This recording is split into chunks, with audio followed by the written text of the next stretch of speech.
Quand on réalise qu'on était sous emprise, la première émotion qui surgit, c'est souvent la honte, parfois accompagnée de colère.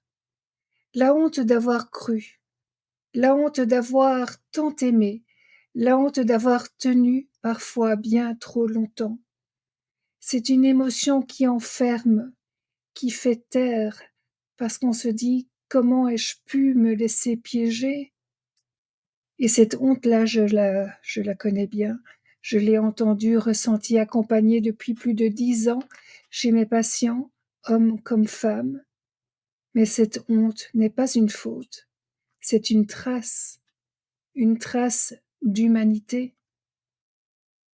La honte n'est pas une faiblesse, c'est une émotion naturelle, protectrice même. Elle dit « je ne veux plus jamais vivre ça ». Mais si on la garde à l'intérieur, elle devient un mur qui empêche de comprendre, de penser, d'agir sainement. Et tant qu'on ne comprend pas ce qui s'est passé, on reste prisonnier de cette émotion tétanisante. C'est la connaissance qui libère. Non, vous n'êtes pas coupable. Vous avez réagi comme un être humain face à une stratégie d'emprise. L'emprise, elle, ne s'impose pas brutalement. Elle s'installe à bas bruit dans toutes les parties de nous-mêmes, en quête d'amour, de reconnaissance, d'espoir. Le ou la manipulatrice perverse capte dans nos failles certaines des très nobles qualités, comme notre désir de comprendre l'autre, celui de l'aider, parfois même de le sauver. Mais il réveille aussi nos ondes d'ombre, notre besoin de plaire, notre peur du rejet, notre difficulté à poser des limites, et parfois même cette illusion de toute puissance qui nous fait croire que nous pourrions changer l'autre. Non, nous ne sommes pas des anges, nous sommes des êtres humains, traversés par nos lumières et par nos ombres. Et c'est cette complexité-là qui rend l'emprise possible. Reconnaître cette part d'ombre, ce n'est pas se condamner, c'est se comprendre vraiment. Il y a plus de 10 ans, j'ai mis au point une méthode que j'appelle « sortir de la honte par les valeurs personnelles ». On ne se libère pas de la honte en la niant, ni même en la comprenant intellectuellement.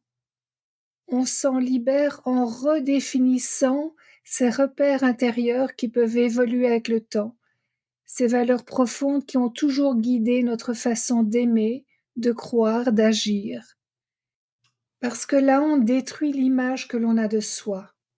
Mais nos valeurs, elles nous rappellent qui nous sommes vraiment. Reprendre contact avec ces valeurs, c'est pouvoir se dire « oui, j'ai été trompé » ou « je me suis trompé » et j'ai parfois réagi d'une façon pour laquelle je ne me reconnais pas. Oui, j'ai eu peur, j'ai douté, j'ai cédé, mais j'apprends à comprendre ce que cela dit de moi, pas contre moi. Et c'est là que la honte se transforme en lucidité.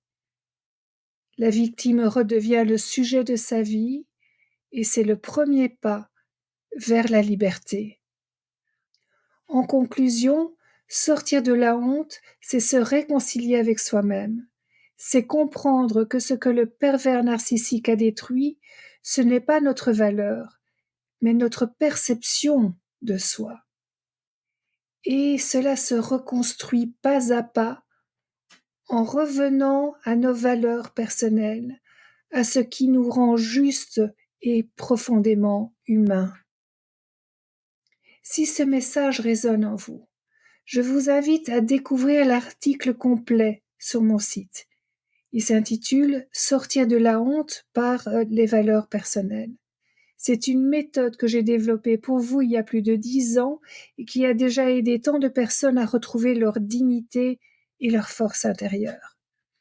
Merci d'avoir pris ce temps pour écouter. Souvenez-vous, la honte n'a pas vocation à vous définir. Elle vous rappelle simplement que vous êtes vivant et que vous pouvez désormais vous retrouver. À bientôt.